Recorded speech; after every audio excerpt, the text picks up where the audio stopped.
ও জওয়ানেরা যুবকেরা নবীর উম্মতেরা বিশ্বনবী আমার রবিউল আউয়াল চাঁদের সোমবার দিন সকাল তখন আপনার 9টা-10টা বাজে এরকম সময় আল্লাহ তাআলার ফেরেশতা মালাকুল মাউত আজরাইল আলাইহিস সালাম চলে আসলেন নবীজির ঘরে ঢোকার জন্য অনুমতি চাইলেন। এমন সময় আম্মা ফাতেমা আল্লাহর হাবিবের কাছে ছিলেন। আব্বাজানকে যেহেতু ভালোবাসতেন, মহব্বত করতেন খুব বেশি পরিমাণে, এজন্য ফাতেমা অসুস্থ আব্বাজানের পাশে বসেছিলেন। মাঝে মাঝে তিনি কাঁদতেছিলেন, আমার আব্বার শরীরটা অসুস্থ। আল্লাহর হাবিব ফাতেমার কান্না দেখে সহ্য করতে পারলেন না।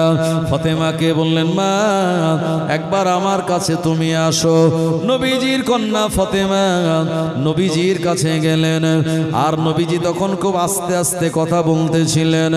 আম্মা ফাতেমা তিনি তানার কানটা আব্বাজানের ঠোঁট মোবারকের কাছে নিয়ে গেলেন। নবীজি কানে কানে কি যেন বললেন, ফাতেমার কান্নাটা বন্ধ হয়ে গেল। ও আমার ভাইজানেরা, পরবর্তীতে বিবি আয়েশা রাদিয়াল্লাহু আনহা বললেন, ও আমার বেটি ফাতেমা তুমি কাঁদতেছিলে, নবীজি তোমার কানে কানে কি বলল, তোমার কান্নাটা বন্ধ হয়ে গেল, ওই কথাটা কি একবার তুমি আমায় বলবে নাকি? এ সময় আম্মা ফাতেমা বলেছিলেন, ও আমার আম্মা এই কথাটা অন্য কোনো কথা নয়, নবীজি আমায় বলেছেন মা কেঁদো না, তোমার কান্না আমি সহ্য করতে পারি না মা। তবে শুনে রাখো, আমি আল্লাহর দরবারে চলে যাওয়ার পর আল্লাহ পাকের জান্নাতে আমার পরিবারের ভিতরে তোমার সঙ্গে আমার আগে আগে দেখা হবে, সবার আগে দেখা হবে। এই কথাটা আমার আব্বা যখন আমায় বলল, আমার কান্নাটা বন্ধ হয়ে গেল। আর ফাতেমা ওই জায়গায় ঘরের ভিতরে, এমন সময় দরওয়াজায় কে কড়া নাড়ে। আম্মা ফাতেমা বললেন, আমাদের এমন বিপদের সময়, আমার আব্বা জানের শরীর অসুস্থতার সময় আমাদের দরওয়াজায় কে?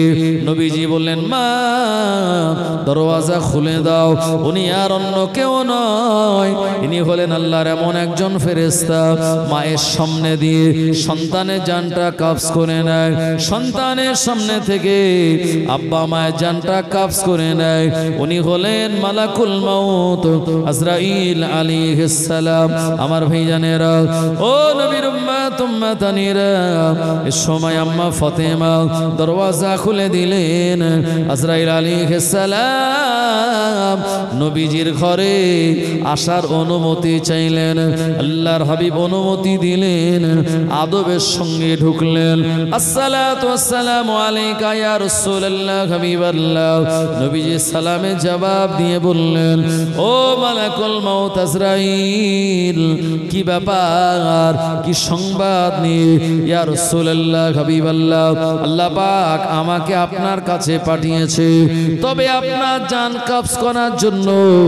তবে আমি শুধু শুধু জান কবজ করব না, আল্লাহ পাক আমাকে অনুমতি নেওয়ার জন্য বলেছেন। পৃথিবীতে কোন রাজা বাদশা যে যত বড়ই হোক না কেন, কোন ব্যক্তির আগে, মরণের আগে, ইন্তেকালের আগে আমি অনুমতি নিই না। আপনি আখিরি জামানার নবী, আল্লাহ পাক আমায় বলে দিয়েছেন আপনার জানটা কবজ করার আগে অনুমতি লাগবে। নবীজি বললেন, অনুমতি দেব, তবে আখি জিবরাইল কোন জায়গায়? সঙ্গে সঙ্গে জিবরাইল আলাইহিস সালাম আল্লাহর হাবিবের কাছে চলে আসলেন। জিবরাইল আলাইহিস সালাম সালাম দিলেন। নবীজি বললেন, জিবরাইল আজরাইল আলাইহিস সালাম আমার কাছে এসেছে আমার জান কবজ করার জন্য। জিবরাইল ফেরেশতা বললেন, ইয়া রাসূলুল্লাহ হাবিবাল্লাহ, আপনি আল্লাহ তাআলার দিদারে যাবেন বলে আমার আল্লাহ জান্নাতকে নতুন করে সাজাচ্ছেন। সমস্ত ফেরেশতারা এই জান্নাতগুলি পরিষ্কার করে সুগন্ধি লাগিয়ে আপনার আগমনের জন্য তারা অপেক্ষামান। নবীজি বললেন আজরাইল আমি আল্লাহ পাকের দিদারে যেতে চাই আনা রফিকিল আলা এমন করে আমি আমার সেই রব সেই বন্ধুর দিদারে যেতে চাই আল্লাহর হাবিব তিনি অনুমতি দিয়ে দিলেন বড় আদাবের সঙ্গে নবীজির ডান পাশে বসলেন মালাকুল মউত আজরাইল আলাইহিস সালাম নবীজির সিনা মোবারকের উপরে হাত রাখলেন এ সময় আল্লাহর হাবিব নিজের চোখ মোবারক বন্ধ করলেন খানিকক্ষণ পরে চোখটা খুলে বললেন ও মালাকুল মউত আজরাইল মনে হয় তুমি আমার বুকের উপরে ওহদ পাহাড়টা চাপিয়ে দিয়েছো মালাকুল মউত আজরাইল আলাইহিস সালাম বললেন হাত তুলে নিয়ে ইয়া রাসূলুল্লাহ হাবিবাল্লাহ হুজুর বেয়াদবি ক্ষমা করুন না না না তাম দুনিয়ার জমিনে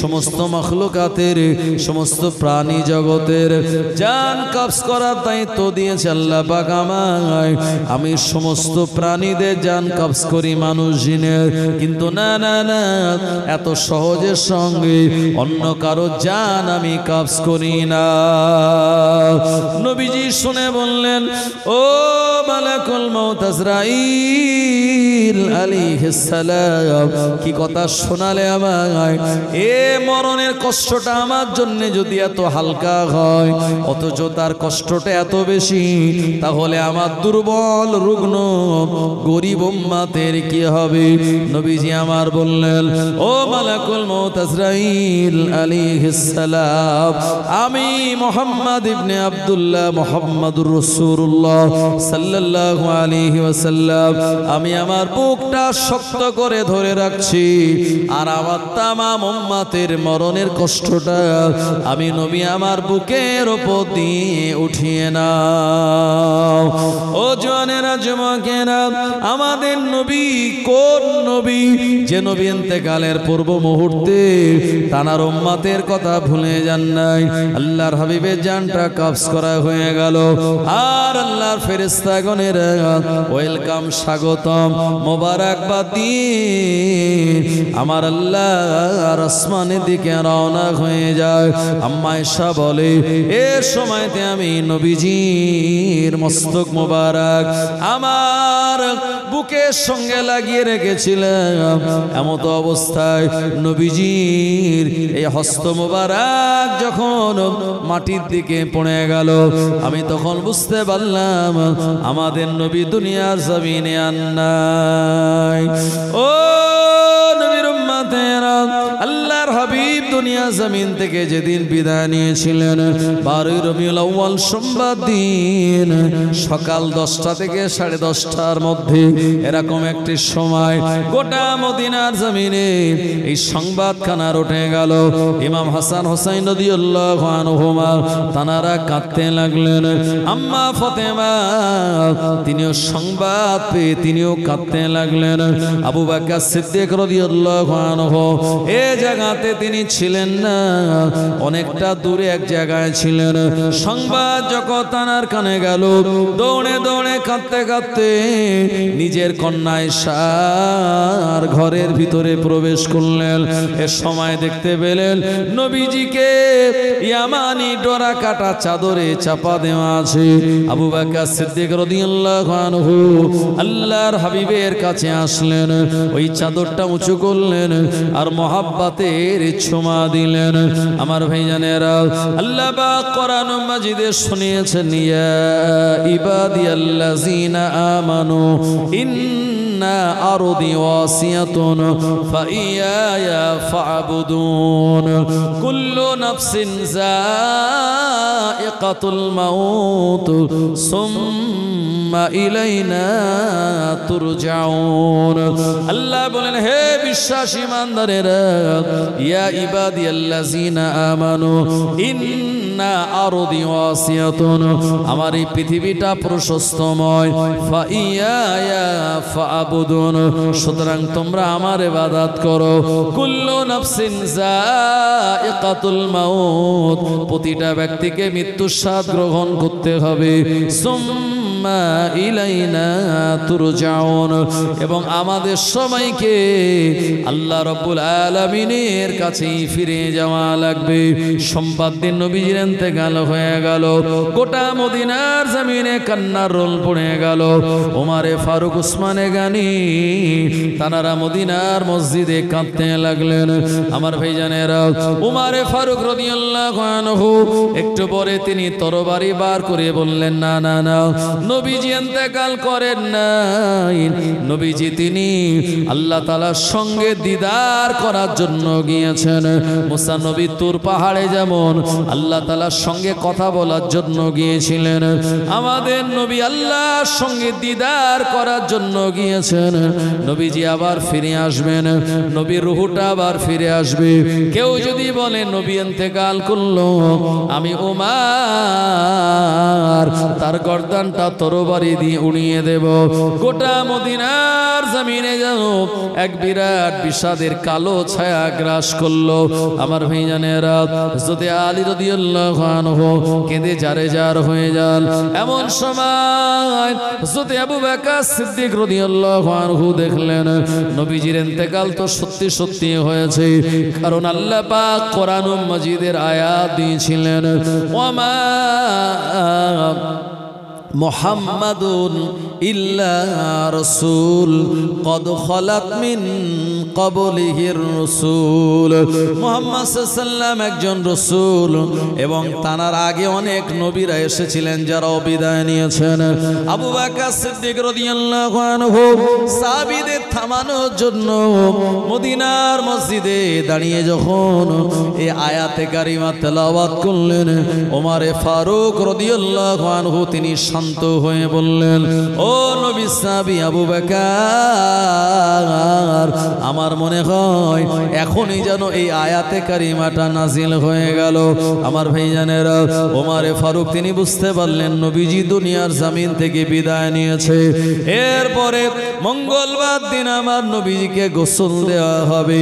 আল্লাহর নবী বলেছিলেন, আমাকে গোসল দেবে আমার আলী, আর আলী ছাড়া আমার যে সতর দেখবে তার চোখটা অন্ধ হয়ে যাবে। আল্লাহর হাবিব দিন দুনিয়ার বাদশাকে মঙ্গলবার দিন তাকে গোসল দেওয়ার ব্যবস্থা করা হলো। নবীজি হযরতে আলীকে বলেছিলেন, আমাকে বীরে গারাস নামক কুয়ার পানি দিয়ে গোসল দেবে।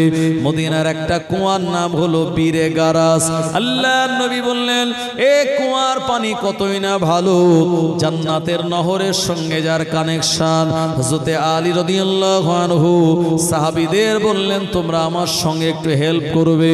আল্লাহর নবীর আপন চাচা হযরতে আব্বাস রাদিয়াল্লাহু আনহু তিনি তখন হায়াতে। আমার ভাইজানেরা, তার দুজন ছেলে ছিল। একজন ছেলের নাম হলো হযরতে আবুল ফজল রাদিয়াল্লাহু আনহু, আর একজন বেটার নাম হলো হযরতে কুসাম রাদিয়াল্লাহু আনহু। এনারা দুইজন ওই বীরে গারাস নামক কুয়া থেকে পানি বহন করতে লাগলেন। হযরতে আব্বাস রাদিয়াল্লাহু আনহু নবীজিকে গোসল দেওয়ার আগে জায়গাটা কাপড় দিয়ে ঘিরে দিলেন। আমার ভাইজানেরা, আল্লাহর নবী বলেছিলেন, আল্লাহ পাক আমাকে পাক রেখেছেন, ইন্তেকালের পরেও আল্লাহ আমায় পাক রাখবেন। হযরতে আলী রাদিয়াল্লাহু আনহু বলেন, আমি আলী, আমি আমার নিজের চোখেতে একটা কাপড় বেঁধে নিলাম, নবীজি যেন সতর আমি দেখতে না পাই। আমার ভাইজানেরা, সব সাহাবী তানারা যারা গোসল দেওয়ার কাজে নিয়োজিত ছিলেন, চোখের উপর একটা কাপড় তানারা বেঁধে নিলেন। আমাদের প্রিয় নবী সাল্লাল্লাহু আলাইহি ওয়াসাল্লামকে বীরে গারাস নামক কুয়া থেকে পানি তুলে একবার নয়, দুবার নয়, তিনবার পানি দিয়ে গোসল দেওয়া হলো।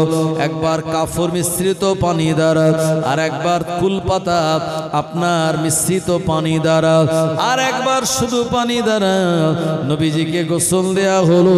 হযরতে আলী রাদিয়াল্লাহু আনহু বলেন, আমি খুব ভালো করে অনুধাবন করলাম, লক্ষ্য করলাম না না না, নবীজি ইন্তেকালের আগে যেমন পাক ছিলেন, ইন্তেকালের পরে নবীজির শরীর মোবারক থেকে কোনো নাপাক বস্তু বার হয় না।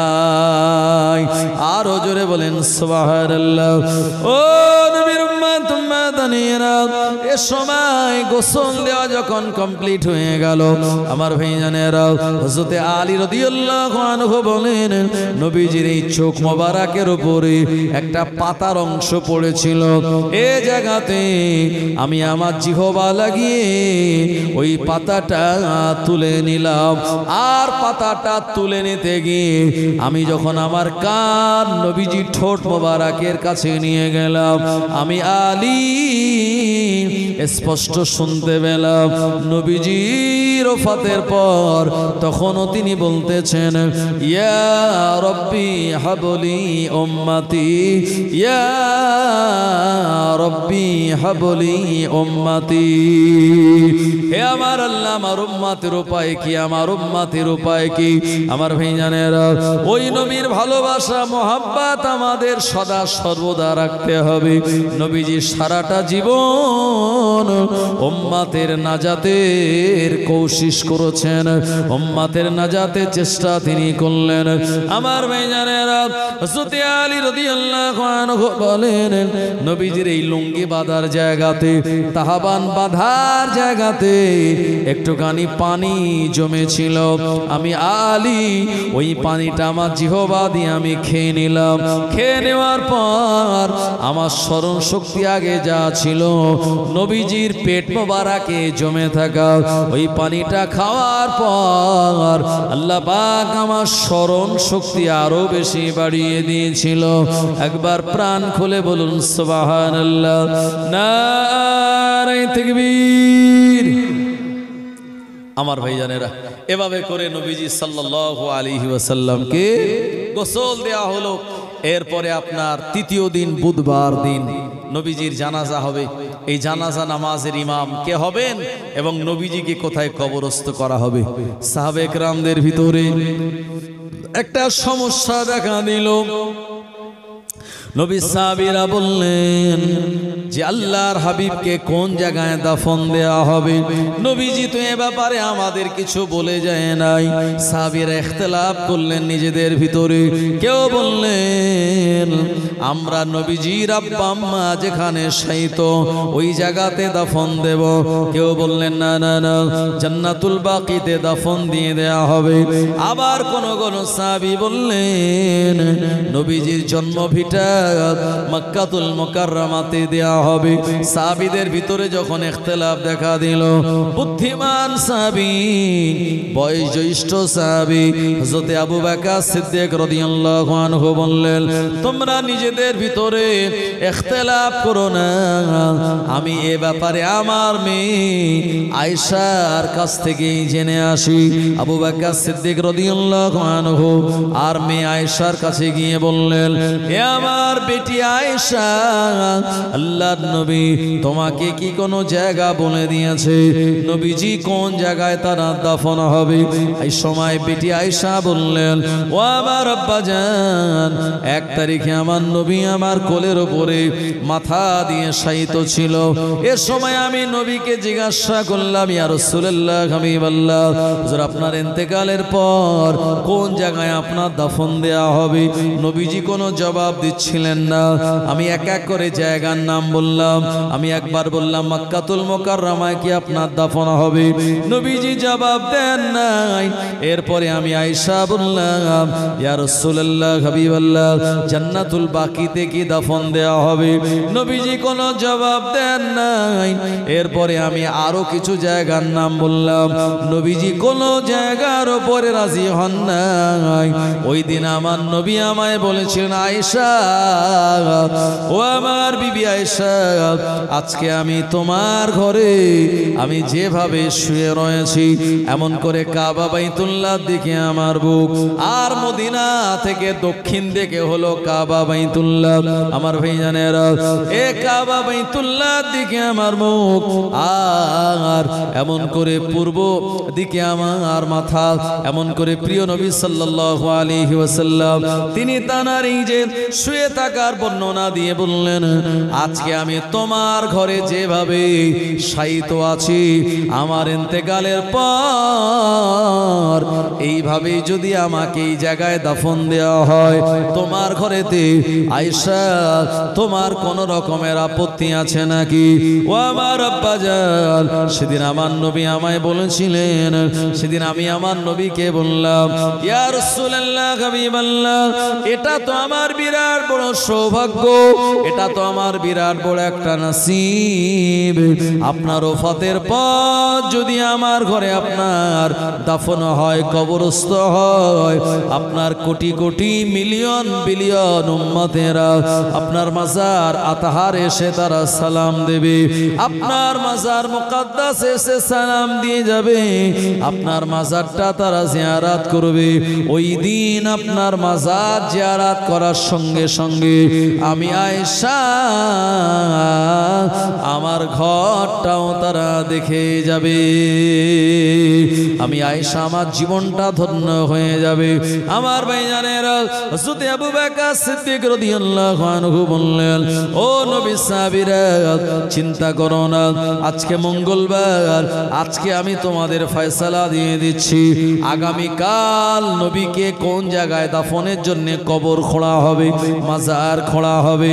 আবু বকর সিদ্দিক বললেন, নবীজি যে জায়গায় ইন্তেকাল করেছেন আমার মেয়ে আয়েশার ঘরে, ওই জায়গাতেই তানাকে দাফন দেয়া হবে।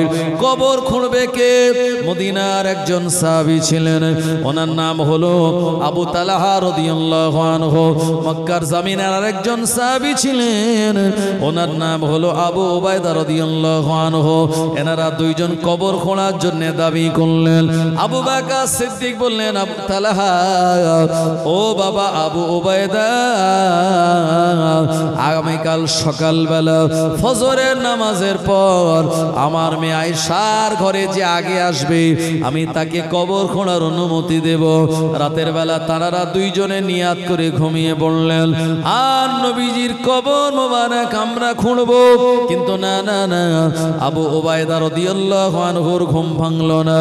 আল্লাহর নবীর প্রাণ প্রিয় সাহাবী, বদরের ময়দানে, উহুদের ময়দানে নবীজির সঙ্গে যিনি ছিলেন হযরত আবু তালহা রাদিয়াল্লাহু আনহুর ঘুমটা তাড়াতাড়ি ভেঙে গেল, আর কাঁদতে কাঁদতে নবীজির কবর মোবারক খোঁড়ার জন্য বিবি আয়েশার ঘরের কাছে চলে আসলেন। আবু বকর সিদ্দিক বললেন, ও আবু তালহা, তুমি এই জায়গাতেই কবর খোঁড়ো। আমার ভাই জানেন, নবীজিকে সরিয়ে দেয়া হলো, যে জায়গায় নবীজির ইন্তেকাল ওই জায়গা সোজাসুজি কবর খোঁড়া শুরু হয়ে গেল। আবু তালহা রাদিয়াল্লাহু আনহু কবর খুঁড়তেন, যেটাকে পাশখুলি কবর বলা হয়। সোজাসুজি কবর খুঁড়ে সাইডে আবার একটু ঢোঁড় করে এই জায়গাটা মাটি দিয়ে টোটাল কবরটাকে বন্ধ করে দেওয়া। আর আবু উবাইদা রাদিয়াল্লাহু আনহু তিনি আমাদের দেশে যেমন বাক্স কবর খোঁড়া হয় এই রকম কবর তিনি খুঁড়তেন। আবু তালহা রাদিয়াল্লাহু আনহুর জন্য আল্লাহ নসিব করলেন নবীজির কবর মোবারক তিনি খুঁড়লেন।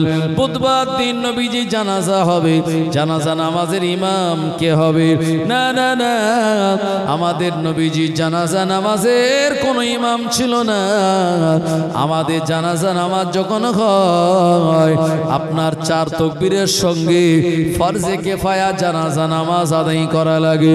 মাইয়িতকে সামনে রেখে ইমাম সামনে গিয়ে মুসল্লিরা সামনে সেজদার জায়গা খালি রেখে দিয়ে তারা জানাজা নামাজের জন্য দোয়া করে। কিন্তু আমাদের মতো নবীজি জানাজা হয় নাই। বুধবার দিন সকাল থেকে জানাজা শুরু হলো। নবীজি সাহাবীরা যারা বয়োজ্যেষ্ঠ ছিলেন প্রথমে তারা জানাজা নামাজ আদায় করলেন এটা বলে, এ আল্লাহ ও রব্বুল আলামিন, আল্লাহ নবীজির ওসিলা করে আপনি আমাদের জীবনের গুনাহকে মাফ করুন। আমার ভাইজানেরা, এরপরে তানারা নিজেদের জন্য দোয়া করলেন নবীজির ওসিলা দিয়ে। তারপরে আরো যারা যুবক সাহাবী তানারা একই নিয়মে জানাজা নামাজ পড়লেন। আমার ভাইজানেরা, এমন করে তারা আল্লাহু আকবার বলে আর তানারা হাত বেঁধে আল্লাহ তাআলার কাছে দোয়া চেয়েছিলেন নিজেদের গুনাহ মাফের জন্য, নিজেদের পরিত্রাণ পাওয়ার জন্য। আমার ভাইজানেরা, আমাদের যেমন জানাজা নামাজ হয়, প্রথম তাকবীরের পরে সানা পড়ে, ওয়াজাল্লা সানাউকা, এই শব্দটা জানাজা নামাজে অতিরিক্ত জুড়তে হয়। দ্বিতীয় তাকবীর হওয়ার পর আমরা দুরূদ শরীফ পড়ি, আর তৃতীয় তাকবীরের সময় ওই মাইয়িতের জন্য আমরা দোয়া করি, আল্লাহুম্মা গফির লানা লিহাইয়িনা ওয়া মাইয়িতিনা ওয়া শাহিদিনা ওয়া গায়িবিনা ওয়া সাগীরিনা ওয়া কাবীরিনা ওয়া যাকারিনা ওয়া উনসানা। এটা শেষ পর্যন্ত আল্লাহর নবীর বেলে সব দোয়া ছিল না, এজন্য নবীজির জানাজা নামাজে সাহাবীরা নিজেদের জন্য তানারা দোয়া করলেন। আমার ভাইজানেরা, এরপরে ছোট ছোট বাচ্চারা জানাজা পড়ল, তারপরে মদিনার আবাল বৃদ্ধ বনিতা মহিলারা জানাজা নামাজ আদায় করলেন। আল্লাহর নবীর কবর মোবারকে কে নামবেন এ নিয়ে সাহাবীদের ভিতরে কান্নার রোল পড়ল। তারা বললেন, না না না, নবীজির কবর মোবারকে আমরা নামতে পারবো না, এটা আমাদের জন্য বিরাট একটা দুঃখজনক ব্যাপার, এটা আমাদের জন্য বিরাট এক কষ্টকর ব্যাপার। আল্লাহর হাবিবের কবর মোবারকে নামা এটা আমাদের জন্য প্রচন্ড পরিমাণে দুঃখের ব্যাপার। ও নবীর উম্মতেরা, নবীজিকে কাফন দেয়া হয়েছিল ইয়ামানের সাহুল নামের আপনার সাদা কাফন, এ কাপড় দিয়ে নবীজিকে কাফন দেয়া হয়েছিল। আল্লাহর হাবিব সাল্লাল্লাহু আলাইহি ওয়াসাল্লামের মাজার মুকাদ্দাসে টোটাল 3 জন সাহাবী নেমেছিলেন। যে কিতাব থেকে আমি বলছি এই কিতাবের নাম হলো সিরাতুন নবী। এই কিতাবের মুসান্নিফ যিনি, ওনার নাম হলো আল্লামা শিবলি নোমানী রাহমাতুল্লাহ আলাইহি। আর আল্লামা শিবলি নোমানী এত বড় একজন নবী প্রেমিক, আল্লাহর হাবিবের সঙ্গে যখন তার স্বপ্নে দিদার হতো, নবীজি শিবলি নোমানী রাহমাতুল্লাহ আলাইহিকে দিদার দিয়ে তানার মুখে চুমা দিতেন। আরো জোরে বলেন সুবহানাল্লাহ। ওই রকম একজন লেখক যিনি নবীজির কাছ থেকে চুমা পেয়েছেন, তিনি বলেছেন নবীজির কবর মোবারকে যে শ্যাম মোবারক নিয়ে এই মাজার মুকাদ্দাসের ভিতরে যারা প্রবেশ করেছিলেন, একজনের নাম হলো হযরতে আবুল ফজর রাদিয়াল্লাহু আনহু, আর একজন হলেন হযরতে কুসাম রাদিয়াল্লাহু আনহু, আর একজন হলেন হযরতে শুকরান রাদিয়াল্লাহু আনহু। এনারা 3 জন নবীজির কবর মোবারকে নেমেছিলেন। আমার ভাইজানেরা, আল্লাহর হাবিবের যে শ্যাম মোবারক কবর মোবারকে মাজার মুকাদ্দাসে নামানোর আগে একটা লাল চাদর বিছিয়ে দেওয়া হয়েছিল। এটা নবীজির জন্য খাস, আমাদের জন্য চলবে না। ও নবীর উম্মতেরা, এরপরে নবীজি বলেছিলেন আমাকে ওই বগলি কবরের ভিতরে দিয়ে 9টা কাঁচা ইট তোমরা বরাবর সাজিয়ে দেবে। 9টা ইট নবীজির মাজার মুকাদ্দাসের পাশে আপনার সাজিয়ে দেয়া হলো। এরপরে সোজাসুজি যে গর্তটা, এই পুরো গর্তটা মাটি দিয়ে চাপা দেয়া হলো। আম্মা জান ফাতেমা রাদিয়াল্লাহু আনহা তিনি বলেন, মাটি দেওয়া যখন আওয়াজ পেলাম তখন আমাদের জানতে আর বাকি রইল না। দিন দুনিয়ার বাদশাহ আখিরি জামানা নবী নূর নবী দুনিয়ার জমিন থেকে জনমের মতো বিদায় নিলেন, আর আমাদের কাছ থেকে তানাকে কবরস্থ করে দেওয়া হলো। ইমামে হাসান হোসেন রাদিয়াল্লাহু আনহুমা আর নানা জানের বিয়োগ ব্যথায়, নানা জানের ইন্তেকালের এই কষ্ট জানারা সহ্য করতে পারেন নাই। আমার ভাই জানেরা, আল্লাহর নবী যখন দুনিয়া জমিন থেকে বিদায় নেয়, ইমাম হাসান তানার বয়স ছিল 8 বছর, ইমাম হোসাইনের বয়সটা ছিল 7 বছর। তানাদের এই বয়সে নবীজি জনমের মতো তানাদের কাছ থেকে বিদায় নিলেন। আম্মাজান ফাতেমা রাদিয়াল্লাহু আনহাকে জড়িয়ে ধরে সন্তান দুটি কাঁদে, আর আম্মা ফাতেমা সান্ত্বনা দিয়ে বলে, মা কেউ দুনিয়াতে বাঁচবে না, সবাই বিদায় নেবে, আল্লাহর ডাক চলে আসলে সবাইকে চলে যেতে হবে। বেটা কেঁদো না, কেঁদো না, সবর করো, ধৈর্য ধারণ করো। আমার ভাইজানেরা, আম্মা আয়েশা রাদিয়াল্লাহু আনহা বলেন, নবীজির দাফন দেওয়ার পর রাসূলুল্লাহর আর মাজার মুকাদ্দাসের উপরে আপনার উটের কুঁচ পরিমাণ উঁচু করে দেওয়া হয়েছিল। এই জন্য কবর দেওয়ার মশলা হলো আপনার মাটিটা যেন 1 বিঘত পরিমাণ উঁচু হয়।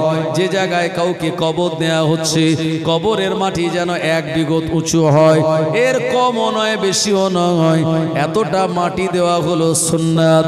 আমার ভাইজানেরা, শুধু তাই নয়, এমন করে কবর মোবারকের উপরে একটা খেজুরের পাতা পুঁতে দেওয়া, এটাও নবীজির সুন্নাত। আল্লাহর নবী দিন দুনিয়ার বাদশার মাজার যেহেতু বিবি আয়েশার ঘরেতে হয়েছিল, বিবি আয়েশা তানার কবর মোবারকের উপরে একটা লাল কাপড় চাপা দিয়েছিলেন। ও জওয়ানেরা, যুবকেরা, তিনি এ কারণে চাপা দিয়েছিলেন নবীজির মাজারটা চিহ্নিত হয়ে থাকার জন্য, কেউ যেন তার উপরে উঠে না পড়ে বা কোনো বেয়াদবি না হয়। আমার ভাইজানেরা, যারা কবরে চাদর চড়ানোর পক্ষে দলিল দেয়, এই দলিলটা তারা কাজে লাগায়। এটা রাসূলুল্লাহর জন্য খাস, আমাদের জন্য নয়। আমরা মারা গেলে আমাদের বাসবাগানে আমবাগানে দিয়ে আসবে, আপনার সন্তানেরা জীবনে কোনোদিন আপনার তাকে নিজের ঘরে কবর দেবে না। দেবে কি না?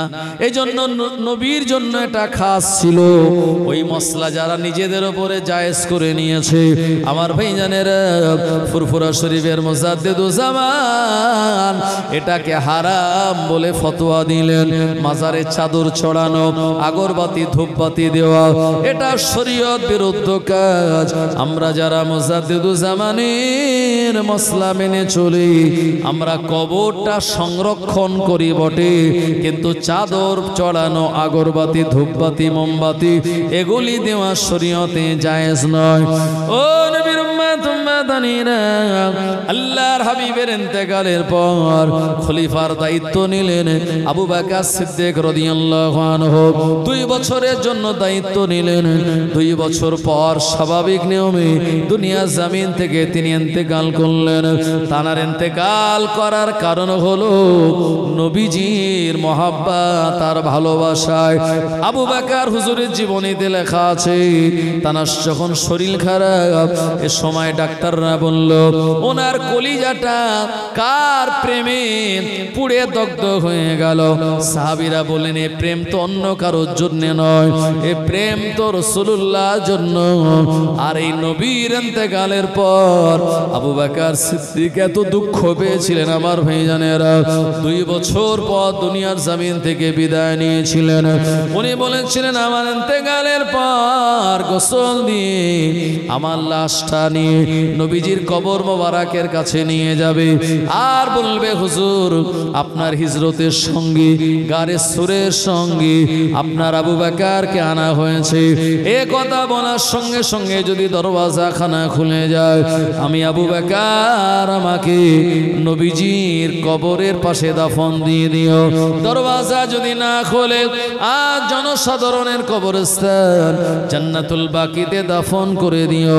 আমার ভাইজানেরা, আপনারা জানেন আবু বকর হুজুরের সাথী সঙ্গীরা তানার ইন্তেকালের পর তানার যে সেম মোবারক নিয়ে নবীজির কবর মোবারকের কাছে যখন নিয়ে গেলেন, এই কথাটা বলার সঙ্গে সঙ্গে নবীজির হজরা মোবারকের দরওয়াজাটা এমনি এমনি খুলে গিয়েছিল।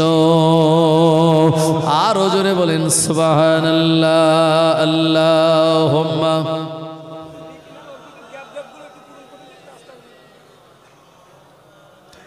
ওয়া আলা আলি সাইয়্যিদিনা। আমার ভাইজানের একটু আগে আগে চলে আসেন, যে জায়গাগুলো গ্যাপ আছে আপনার সামনে একটুখানি প্লিজ একটু আগে আগে আসেন, আর পিছনের মানুষদের একটু বসার জায়গা করে দিন, একটু আগে আগে চলে আসুন। फलक पर चाँद जैसा है नबी का नाम ऐसा है, फलक पर चाँद जैसा है नबी का नाम ऐसा है, दिलों से गम मिटाता है मोहम्मद नाम ऐसा है, दिलों से गम मिटाता है मोहम्मद नाम ऐसा है। ये दिल जब गम का मारा हो मोहम्मद याद आता है, ये दिल जब गम का मारा हो मोहम्मद याद आता है, जुदा जब कोई प्यारा हो मोहम्मद याद आता है, फलक पर चाँद जैसा है नबी का नाम ऐसा है, दिलों से गम मिटाता है मोहम्मद नाम ऐसा है। अल्लाहुम्मा सल्ले अला सय्यिदिना। खूब मोहब्बते बोलें आला आले।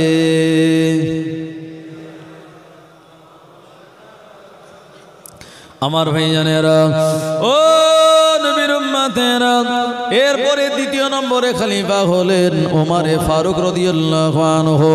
10 বছরের জন্য তিনি খেলাফত চালালেন। এমন করে ওমরে ফারুক রাদিয়াল্লাহু আনহু তানাকে একদল মানুষেরা পছন্দ করল না। তানার সুন্দর নেতৃত্ব কিছু মানুষের কাছে মোটেও ভালো লাগলো না। একজন মুনাফিক আবু লুলু ফিরোজ নামক একজন ঘাতকের দ্বারা ওমরে ফারুক রাদিয়াল্লাহু আনহু নামাজে ইমামতি করা হালাতে একজন দুশমন তানার উপরে ছুরি মেরে দিয়েছিল। আমার ভাইজানেরা, এই ছুরির আঘাত প্রাপ্ত হয়ে নামাজ তিনি ছেড়ে দেন নাই। ইশারা করে নবী একজন সাহাবীকে সামনে গিয়ে দিয়েছিলেন। তারপরে তিনি পিছনের কাতারে দাঁড়িয়ে নামাজ আদায় করতে করতে বেহুশ হয়ে গিয়েছিলেন। ও নবীর উম্মতেরা, 3 দিন হায়াতে থাকার পর নবী সাহাবী ওমরে ফারুক রাদিয়াল্লাহু আনহু তিনিও দুনিয়ার জমিন থেকে বিদায় নিলেন। লম্বা ঘটনা। আল্লাহর নবীর সাহাবী আল্লাহ তাআলার কাছে দোয়া চেয়েছিলেন, আল্লাহুম্মা রযুকনি শাহাদাতান ফি সাবিলিক ওয়াজআল মাউতি ফি বালাদি রাসূলিক। ও রব্বুল আলামিন, আল্লাহ আপনি আমাকে রাসূলের শহরে ইন্তেকাল দিন, আর আপনি আমায় শাহাদাতের মৃত্যু নসিব করুন। আল্লাহ পাক তানা 2 দোয়া কবুল করেছিলেন। আল্লাহর হাবিবের মাজারের পাশে আম্মা আয়েশা যে জায়গা, ওই জায়গাতে তানাকে দাফন দেওয়া হয়েছিল। আমার ভাইজানেরা, আম্মা আয়েশা রাদিয়াল্লাহু আনহা বলেন, যখন ওমরে ফারুককে আমি যে জায়গায় থাকবো বলে নিয়াত করেছিলাম, আমার কাছে জায়গাটা চাইলো, আমি আয়েশা দিয়ে দিয়েছিলাম। ওই ঘরের ভিতরে যখন আমার নবী আর আমার আব্বা জানের মাজার, আমি আয়েশা ওই ঘরেতে আমি অবস্থান করতাম রাতের বেলা। যেদিন থেকে ওমরে ফারুককে দাফন দেওয়া হলো আমার ঘরে, ওই দিন থেকে আমি একটা পর্দা টাঙিয়ে পাশে একটা জায়গায় অবস্থান করতাম। যে জায়গাটা আজও ফাঁকা আছে, ওই জায়গাতে আল্লাহ পাকের নবী ঈসা রূহুল্লাহকে দাফন দেয়া হবে।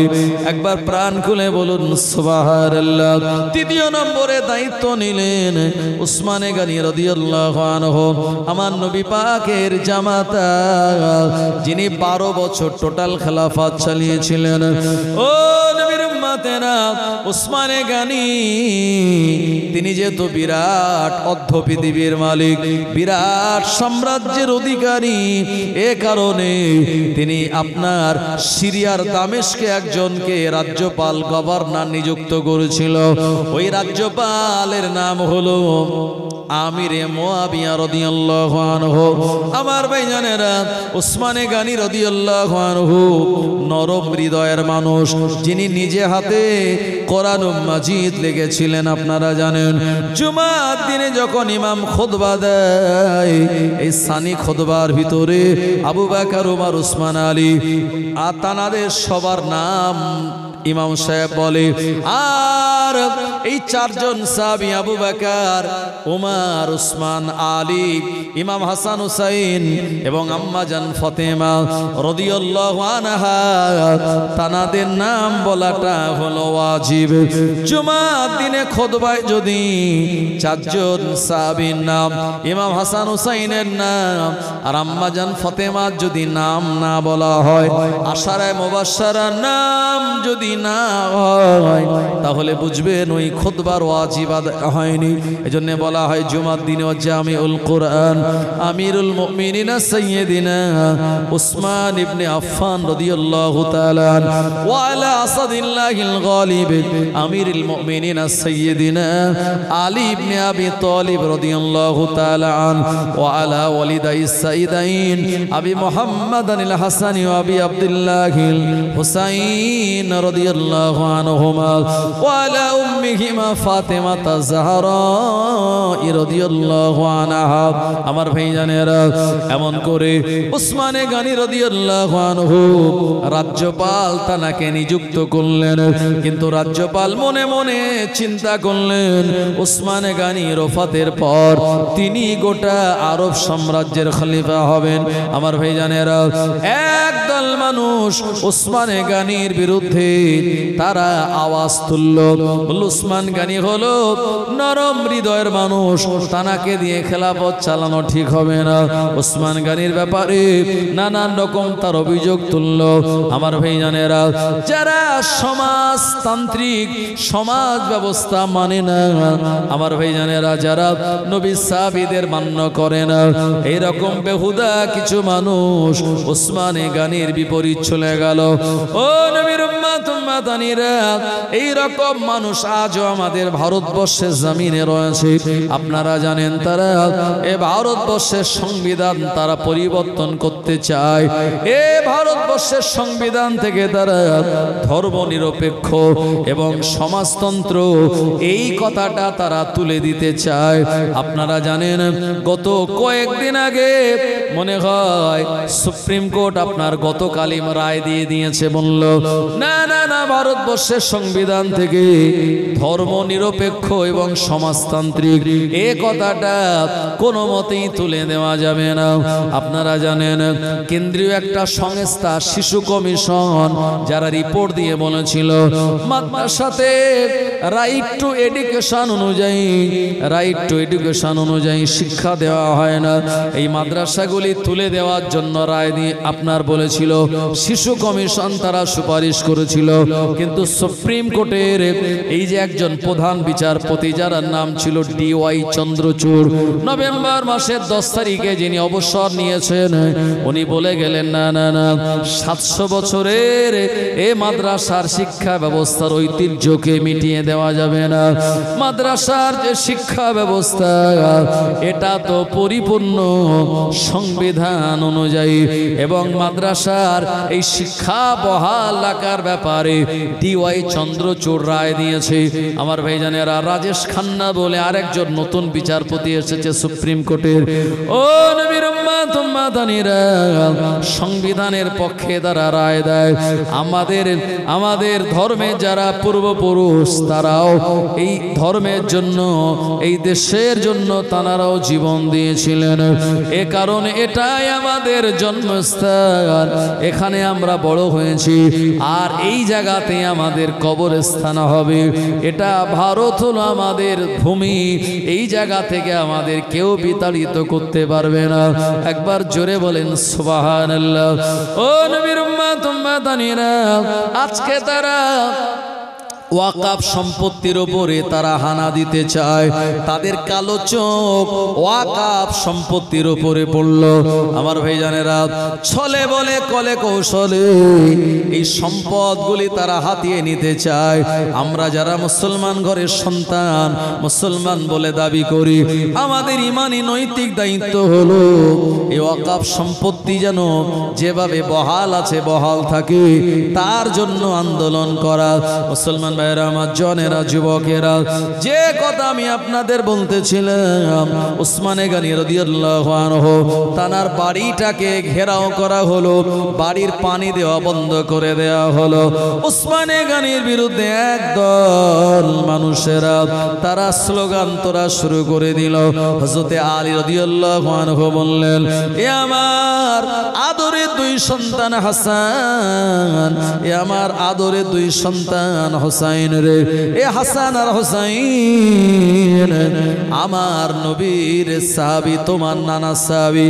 উসমানে গানীর বাড়ির সামনে তোমরা তরবাল নিয়ে পাহারা দাও। উসমান গানীর বাড়ির ভিতরে ঢুকে কেউ যেন তানাকে শহীদ করতে না পারে। যদি উসমান গানীর বাড়ি পানির অভাব হয়, ওই পানির ব্যবস্থা তোমরা দুইজন করে দেবে। আমার ভাইজানেরা, ইমাম হাসান হোসেন রাদিয়াল্লাহু আনহুমা এই সময় তানারা জওয়ান যুবক, শরীরে তানাদের তাকত, এই শক্তি নিয়ে উসমানে গানী রাদিয়াল্লাহু আনহু তানার বাড়ি দরওয়াজায় তানারা পাহারাদার ছিলেন। আপনারা জানেন, সকালবেলা ফজরের নামাজ পড়ে আল্লাহর নবী জামাতা জিন্নুরাইন উসমানে গানী রাদিয়াল্লাহু আনহু সকালবেলা ফজরের পরে কোরআন মাজিদ তেলাওয়াত করতেছিল। একদল দুষ্কৃতী তানার বাড়ির পাঁচিল ডিঙিয়ে কোরআন শরীফ পড়া অবস্থায় তানার দাড়ি মোবারক ধরে তানার গলায় ছুরি চালিয়ে দিল। আহারে নবীর জামাতা উসমানে গানী রাদিয়াল্লাহু আনহু কোরআন শরীফ পড়া অবস্থায় জনমের মতো শহীদ হয়ে যান। সবাই বলুন, ইন্না লিল্লাহি ওয়া ইন্না ইলাইহি রাজিউন। উসমানে গানী রাদিয়াল্লাহু আনহুর সামনে যে কোরআন শরীফ ছিল, আমার ভাইজানেরা, ওই কোরআন মাজিদটা রক্তে রক্তাক্ত হয়ে গেল। আজও মদিনার মিউজিয়ামে উসমানে গানী সেই রক্ত লেখা কোরআন মাজিদকে সংরক্ষণ করা রয়েছে। আমিরে মুয়াবিয়া বললেন, আমি গোলাম খলিফা, কিন্তু নবী সাহাবীরা যারা হায়াতে ছিলেন তানারা বললেন, না না না, খলিফা হবে আলী। ও নবীর উম্মত উম্মতানিরা, হযরত আলী রাদিয়াল্লাহু আনহু মুসলিম জাহানে তিনি খলিফা। মানুষেরা তানার হাতে হাত দিয়ে বায়াত গ্রহণ করলেন, কিন্তু আমিরে মুয়াবিয়া তিনিও দাবিদার। হযরত আলী রাদিয়াল্লাহু আনহু খলিফা হতে চাইলেন না, বললেন ঠিক আছে, যদি আমিরে মুয়াবিয়া হয় আমার কোনো আপত্তি নাই। কিন্তু নবী সাহাবীরা বললেন, যেখানে নবী জামাতা হায়াতে, নবী জানার ব্যাপারে বলেছেন, আনা মাদিনাতুল ইলম ওয়া আলী ও বাবুহা, ওই আলী থাকতে আমিরে মুয়াবিয়া খলিফা হবে, এটা আমরা কেউ মেনে নিতে পারলাম না। সবাই শেরে খোদা আসাদুল্লাহিল গালিব আলী রাদিয়াল্লাহু আনহুর উপরে বায়াত গ্রহণ করলেন। হযরত আলী রাদিয়াল্লাহু আনহু যখন বায়াত গ্রহণ করলেন, আমিরে মুয়াবিয়া উসমান গানী সেই রক্ত লাগা জামা এটা জনগণকে দেখিয়ে বলতে লাগলো, আলী খলিফা হবে বলে উসমান গানীকে শহীদ করার পিছনে হযরত আলীর হাত আছে। একবার জোরে বলেন নাউজুবিল্লাহ।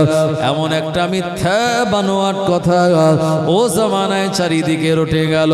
হযরত আলী রাদিয়াল্লাহু আনহু এমন করে তিনি আর মদিনার এমন বিশৃঙ্খলা দেখে সাহাবীদের বলেন, আমার সাহাবীরা, এই গোটা আরব সাম্রাজ্যের রাজধানী তো মদিনা, কিন্তু মদিনার জমিনে বিশৃঙ্খলা। এ সময় তিনি এই রাজধানীটা পরিবর্তন করে নিয়ে চলে গেলেন আপনার ইরাকের কুফা নগরীতে। বললেন, আজ থেকে গোটা আরব সাম্রাজ্যের রাজধানী হলো ইরাকের কুফা নগরী। ও নবীর উম্মত মাদানীরা, জওয়ানেরা, যুবকেরা, আমি আপনাদের কাছে একটা কথা ছেড়ে এসেছি, এটি আর অন্য কিছু নয়। আজকে আমি কিতাবে দেখতেছিলাম আল্লাহর হাবিবের ইন্তেকাল করার মাত্র 93 দিন পরে আবার কোন কিতাবওয়ালা বলেছেন 180 দিন পর, আবার কোন কিতাবওয়ালা বলেছেন আপনার 96 দিন পর প্রিয় নবীর কন্যা আম্মা জান ফাতেমা রাদিয়াল্লাহু আনহা তিনি অসুস্থ হয়ে পড়লেন। অসুস্থ হওয়ার কারণ হলো নবীজি যেদিন ইন্তেকাল করেছিলেন, ওই ইন্তেকাল করার পরে আম্মা ফাতেমা এত কান্নাকাটি করতেন আব্বা জানের বিয়োগ ব্যথায়, আব্বা জানের ইন্তেকাল করার কারণে। তানার জন্য আল্লাহর হাবিবের হুজরা মোবারকের পাশে আর একটা ঘর বানিয়ে দেওয়া হয়েছিল। এ ঘরের ভিতরে গিয়ে হযরতে ফাতেমা রাদিয়াল্লাহু আনহা আব্বা জানের জন্য তিনি এত কান্না কাঁদতেন বাবা, এই কান্নার কারণে ওই ঘরটার নাম দেয়া হয়ে গেল বাইতুল হুজুন, মানে দুঃখের ঘর। এভাবে করে দিন যায় রাত আসে, রাত যায় দিন আসে। আম্মা জান ফাতেমা রাদিয়াল্লাহু আনহা একদিন হযরতে আলীকে ডাক দিয়ে বললেন, ও আমার স্বামী আলী, আমার শরীরটা ভালো নয়, শরীরটা আমার খারাপ, আমার মনে হয় দুনিয়ার জমিনে আমি বেশি দিন বাঁচব না। আল্লাহর নবীর একজন বিবি জানার নাম হলো হযরত উম্মে সালমা রাদিয়াল্লাহু আনহা। উম্মে সালমাকে একবার ডেকে আনুন। আমার আপন মা তো খাদিজা যিনি বিদায় নিয়েছে অনেক আগেই, উম্মে সালমা আমায় বড় মহব্বত করে ভালোবাসে, আর উম্মে সালমাকে আমার ঘরে ডেকে আনুন। হযরত আলী রাদিয়াল্লাহু আনহু বিশ্ব নবীর বিবি উম্মে সালমার কাছে গিয়ে বললেন, ও আমার আম্মা, আপনার কন্যা ফাতেমা আপনায় ডাক দিয়েছে। সঙ্গে সঙ্গে উম্মে সালমা বেটির ঘরে তিনি চলে আসলেন। ফাতেমা বললেন, আম্মা, আমার ইচ্ছা, আমার মনের আশা, আমি দুনিয়াতে যতদিন হায়াতে থাকি আপনি আমার ঘর ছেড়ে যাবেন না, তবে খুব বেশি দিন আমি হায়াত পাবো না।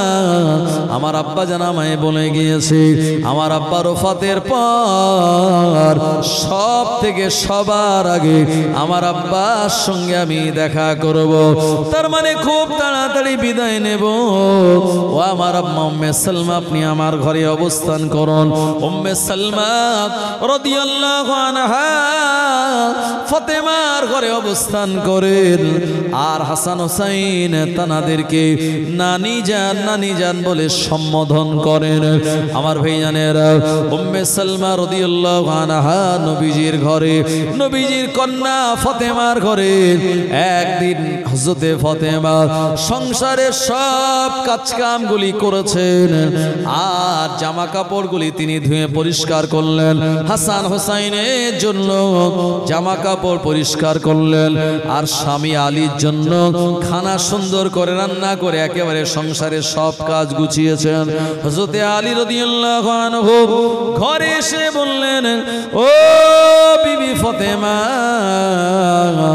সংসারের কাজগুলি তুমি এমন ভাবে গুছিয়ে রেখেছো, দেখে মনে হচ্ছে দূরে কোনো জায়গায় তুমি সফর করবে। আম্মা জান ফাতেমা চোখের পানি ছেড়ে দিয়ে বললেন, ও আমার স্বামী, না না, আমি সফর অন্য কোনো জায়গায় করব না, আমি সফর করব আমার আব্বা জানের সঙ্গে দেখা করতে।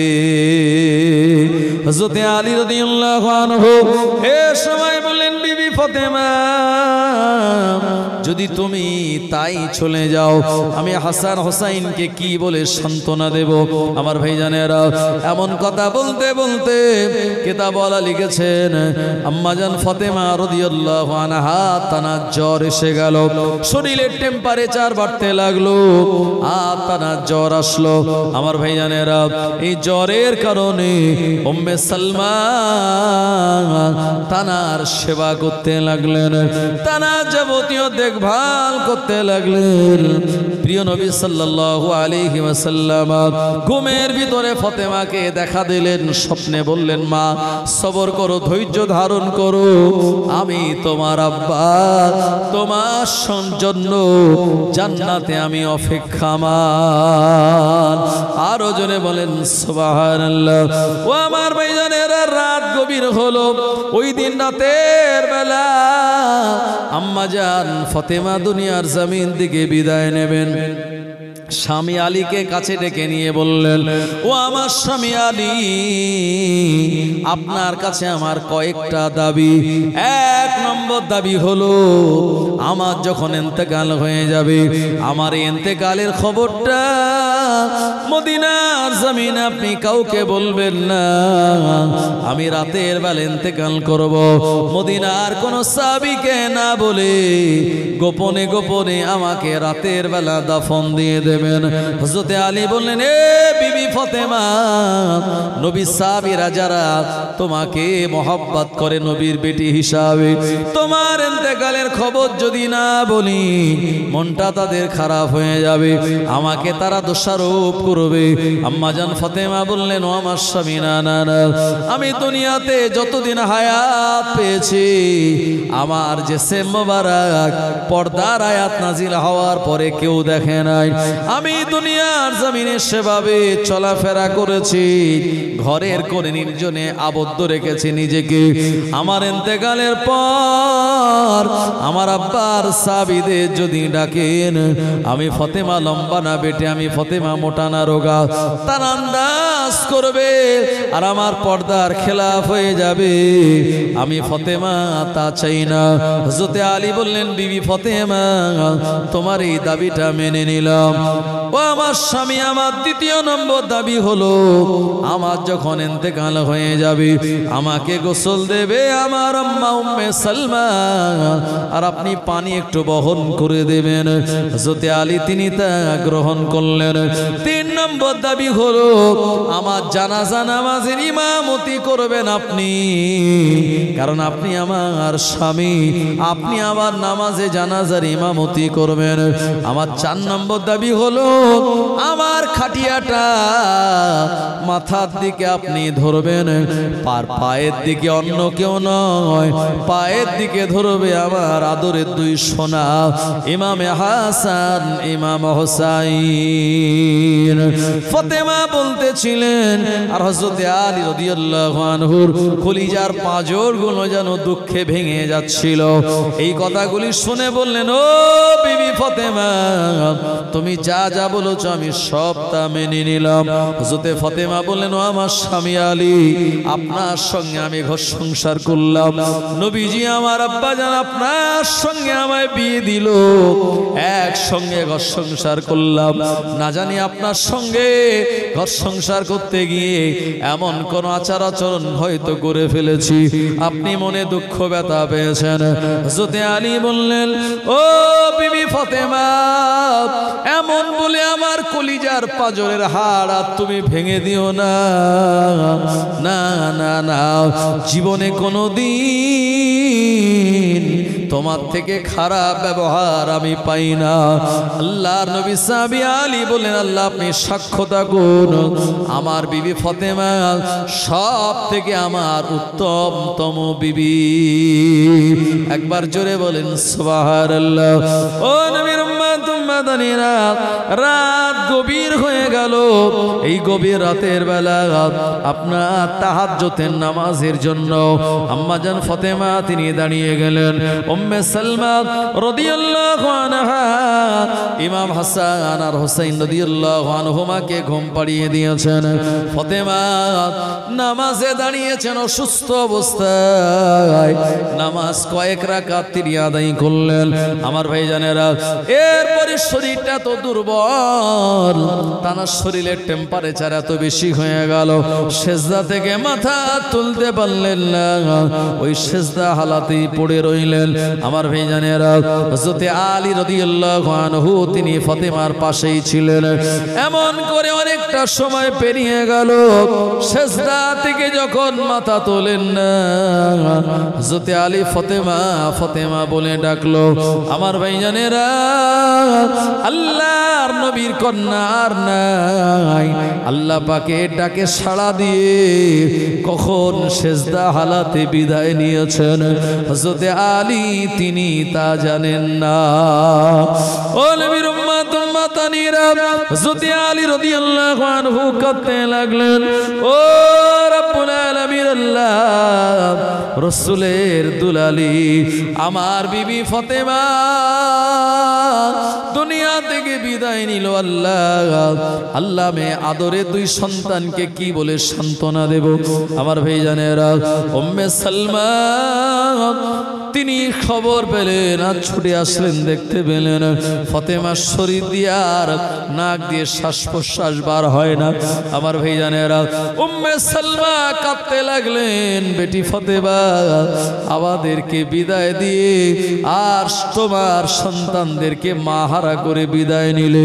উম্মে সালমা রাদিয়াল্লাহু আনহা যত কাঁদেন, হযরত আলী রাদিয়াল্লাহু আনহু তিনিও তত কাঁদেন। আমার ভাইজানেরা, একটা সময় কান্নার কারণে হাসান হুসাইনের ঘুম ভেঙে গেল।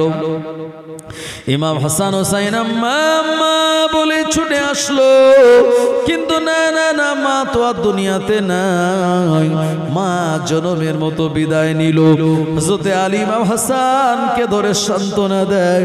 উম্মে সালমা রাদিয়াল্লাহু আনহা আর তিনি ইমাম হুসাইনকে ধরে সান্ত্বনা দেন আর বলেন, বেটারে এ আমার আদরে দুই লাল, তোমার আম্মা জানান নাই তোমার নানার সঙ্গে দেখা করার জন্য জনমের মতো বিদায় নিয়েছে।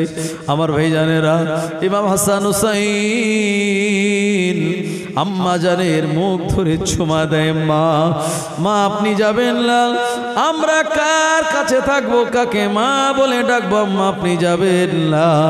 আমার ভাইজানেরা, প্রিয় নবী সাল্লাল্লাহু আলাইহি ওয়াসাল্লামের কন্যা ফাতেমা বিদায় নেওয়ার পর হযরত আলী রাদিয়াল্লাহু আনহু চিন্তা করছেন, আল্লাহ ফাতেমা তো আমায় বলে দিয়েছে রাতের বেলা দাফন দিতে হবে, মদিনার সাহাবীদের কাউকে বলা যাবে না, কিন্তু কবর খুঁড়বে কে এটা তো বলে যায়নি, আর আমি নিজেও জানি না কবর কে খুঁড়বে। আমার ভাইজানেরা, গভীর রাতের বেলা হযরত আলী রাদিয়াল্লাহু আনহু তিনি কাঁদতেছেন, উম্মে সালমাও কাঁদেন, ইমাম হাসান হুসাইন আম্মা আম্মা বলে কাঁদে। এমন সময় হযরত আলী রাদিয়াল্লাহু আনহু বলেন, আর আমার দরওয়াজায় গভীর রাতের বেলাকে সালাম দিল। আমি গিয়ে আর দরওয়াজা খুলে দিলাম, এত গভীর রাতের বেলাকে আমার ঘরে। আমার ভাইজানেরা, এ সময় হযরত আলী রাদিয়াল্লাহু আনহু দরওয়াজা খুলে দিলেন। খুলে দেওয়ার পর দেখতে পেলেন নবীজি সাহাবী হযরত আবু যার গিফারি রাদিয়াল্লাহু আনহু দাঁড়িয়ে, আসসালামু আলাইকুম। ওয়া আলাইকুমুস সালাম। আবু যারের চোখে পানি। হযরত আলী রাদিয়াল্লাহু আনহু বললেন, ও আবু যার তুমি কাঁদো কেন, তোমার চোখে পানি কেন? হযরত আলী রাদিয়াল্লাহু আনহুকে নবী সাহাবী হযরত আবু যার গিফারি বললেন, ও আলী ভাই, আমি রাতের বেলা এশার নামাজ কালাম পড়ে তাহাজ্জুদের নামাজ পড়ে ঘুমিয়ে গিয়েছি। আমি স্বপ্নে দেখলাম দিন দুনিয়ার বাদশাহ, আখিরি জামানার নবী, নূর নবী, হায়াতুন নবী আমার ঘরে এসে আমায় ডাক দিয়ে বলে, আবু যার ওঠো, আবু যার ওঠো। এমন সময় ঘুমের ভিতরে আমি উঠে পড়লাম, আর নবীজি আমায় স্বপ্নের ভিতরেই বলল, আবু যার দেরি করো না, আমার কন্যা ফাতেমা আল্লাহর ডাকে সাড়া দিয়েছে। ফাতেমার ইন্তেকালে আলী কাঁদে, হাসান হুসাইন কাঁদে, আবার বিবি উম্মে সালমা কাঁদে। ও আবু যার তুমি চলে যাও, আমার ফাতেমার জন্য কবরটা তুমি খুঁড়ে দাও। এ কারণে আমি আবু যার আপনার ঘরে চলে এসেছি। আবার ভাইজানের হযরতে আলী রাদিয়াল্লাহু আনহু বললেন, আবু যার, সত্যি সত্যি যে স্বপ্ন তুমি দেখেছো, সত্য দেখেছো, ফাতেমা দুনিয়াতে আর নাই, বিদায় নিয়েছে, বিদায় নিয়ে চলে গেল। হযরতে আবু যার গিফারী রাদিয়াল্লাহু আনহু দেরি না করে কাঁদতে কাঁদতে আমার ভাইজানেরা এমন করে তিনি চলে গেলেন কবরস্থানে জান্নাতুল বাকিতে। আমার ভাইজানেরা এই জায়গায় তিনি কবর খোঁড়া শুরু করে দিলেন। ও মুসলমান আমার, কবর যখন খোঁড়া কমপ্লিট হয়ে গেল, হযরতে আলী রাদিয়াল্লাহু আনহু উম্মে সালমাকে বলেন, আম্মা ফাতেমাকে আপনি গোসল দিয়ে দিন। ফাতেমাকে গোসল দিয়ে দেয়া হলো। আর হযরতে আলী রাদিয়াল্লাহু আনহুর একটি জুব্বা মোবারক, যেটা দিয়ে আম্মা জান ফাতেমার কাফনের ব্যবস্থা করা হলো। এরপরে ইমাম হাসান হুসাইন রাদিয়াল্লাহু আনহুমা ওযু বানালেন। হযরতে আলী রাদিয়াল্লাহু আনহু কাউকে না জানিয়ে ওই ঘরের ভিতরে উম্মে সালমা পিছনে আর মাঝখানে ইমাম হাসান হুসাইনের সামনে হযরতে আলী। আমার ভাইজানেরা আবু যার গিফারীকে ডেকে নিয়ে কয়েকজন মিলে তারা জানাজা নামাজ আদায় করলেন। জানাজা নামাজ আদায় করে ফাতেমার কথা মতো আমার ভাইজানেরা আর ওই কবরস্থানের পাশে নিয়ে যাওয়া হলো। হযরতে আলী রাদিয়াল্লাহু আনহু খাটিয়া সামনে ধরেছেন আর পিছনে ইমাম হাসান হুসাইন ধরেছেন। আমার ভাইজানের রাতের অন্ধকারে ওই জায়গায় নিয়ে গিয়ে আম্মা জান ফাতেমাকে কবরস্থ করে দেয়া হলো। ও নবীর উম্মত উম্মাদানিরা, সোনা মানিকেরা, নবীর উম্মতেরা, প্রিয় নবীর আদরের দুলালি ফাতেমাকে কবরস্থ যখন করা হচ্ছে, ইমাম হাসান হুসাইন তিনি নামলেন আর হযরতে আলী রাদিয়াল্লাহু আনহু তিনি নামলেন। আবু যার গিফারী উপরে দাঁড়িয়ে রইলেন। উম্মে সালমা রাদিয়াল্লাহু আনহা তিনিও দাঁড়িয়ে রইলেন। আমার ভাইজানেরা আম্মা জান ফাতেমাকে জনমের মতো মাটিতে দিয়ে আর উঠে আসবেন হযরতে আলী। এবার হাসান হুসাইনকে বলছেন, হাসান হুসাইন ওঠো। হাসান হুসাইন বলছে, আব্বা জান, জনমের মতো আম্মা বিদায় নিয়ে চলে যাচ্ছে, মা বলে আর ডাকা হবে না। আমার ভাইজানেরা আম্মা জানের চাঁদ মুখটা জনমের মতো একবার দেখে দুই ভাই তারা উঠে আসলেন। তানাকে মাটি দেয়া হয়ে গেল, কবরস্থ করা হয়ে গেল। আমার ভাইজানের ইমাম হাসান হুসাইন আর মাঝে মাঝে তানারা কান্নাকাটি করেন। আর ওই জায়গায় দাফন দেওয়ার পরে যখন ঘরে চলে আসলেন, আমার ভাইজানেরা একটা দুটো দিন নয়, 3 মাস পর্যন্ত ইমাম হাসান হুসাইন বাচ্চা বয়স, এই সময় তারা ছুটে ছুটে দৌড়ে দৌড়ে আম্মা জানের কবরের কাছে যখন যেতেন আর যখন মনে পড়তো তখনই আম্মা জানের কবরের কাছে যেতেন। আমার ভাইজানেরা হযরতে আলী রাদিয়াল্লাহু আনহু বলেন, ফাতেমার ইন্তেকালের পর ইমাম হাসান হুসাইন মাকে হারিয়ে তারা ডুকরে ডুকরে বিভিন্ন সময় কাঁদতো। রাতের বেলা বালিশে মাথা দিয়ে কাঁদতো, নামাজে গিয়ে সেজদায় কাঁদতো। আর মায়ের কথা স্মরণ হলে একবার কবরের কাছে দৌড়ে গিয়ে মা মা বলে ঢেকে আসতো। আমি আলী এ দৃশ্যগুলি দেখে আমার হৃদয় ভেঙে খানখান হয়ে যেত। আমার ভাইজানের আম্মা জান ফাতেমা মাত্র 18 থেকে 20 বছর বয়সে এ দুনিয়ার জমিন থেকে তিনি বিদায় নিলেন। নবীজি বললেন, জান্নাতে যত নারীরা যাবে সব নারীদের সর্দারিনী হলো আম্মা জান ফাতেমা। আমার ভাইজানেরা তার জীবনের ভেতরে লেখা হয়েছে, আম্মা আয়েশার সঙ্গে ফাতেমার একদিন একটা ব্যাপারে একটুখানি আপনার ঝগড়া হচ্ছে। ঝগড়া মানে এ ঝগড়াটা হলো রহমতের ঝগড়া। আমার ভাইজানেরা আম্মা আয়েশা বলতেছেন, আমি আল্লাহর জান্নাতে আগে যাব। আম্মা ফাতেমা বলে, না না না আম্মা, আল্লাহর দয়ার জান্নাতে আমি আগে যাব। এই নিয়ে তানাদের ভিতরে কথা চলতেছিল। প্রিয় নবীজি গেলেন আর এই কথাটা শুনে বললেন, তোমরা এই ব্যাপারে কথা বলো। আল্লাহর নবীর কাছে কাছে তারা অভিযোগ দিলেন। নবীজি বললেন, এ আমার আয়েশা, এ আমার কন্যা ফাতেমা, এ আমার বিবি আয়েশা, যখন আমাকে ফয়সালা করার জন্য বলেছো, আমি তোমাদেরকে বলি, তোমাদের এই কাপড়ের ভিতরে যার কাপড়ের তালির সংখ্যা বেশি তিনি আল্লাহর জান্নাতে আগে যাবেন। আল্লাহর হাবিবের কথা শুনে দুইজনে হুজরা মোবারকে চলে গেলেন, কাপড়ের তালি গুনে আসলেন। আর দুইজনে এসে বললেন, এই কাপড়ের তালি গুনতে গুনতে দেখা গেল আম্মা আয়েশা থেকে ফাতেমার কাপড়ের তালি একটা বেশি হয়ে গেল। নবীজি বললেন, আয়েশা তোমার আগে আমার ফাতেমা আল্লাহর জান্নাতে আগে চলে যাবে। আরো জোরে বলেন সুবহানাল্লাহ, নারে তাকবীর। আম্মা আয়েশা বিদায় নিয়েছিলেন 54 বছর বয়সে, আর আম্মা ফাতেমা বিদায় নিলেন 18 বছর বয়সে। আমার ভাইজানেরা, আলোচনা লম্বা চওড়া নয়, কিছু কাজ আছে, সেই কাজগুলি ইনশাল্লাহ করা হবে।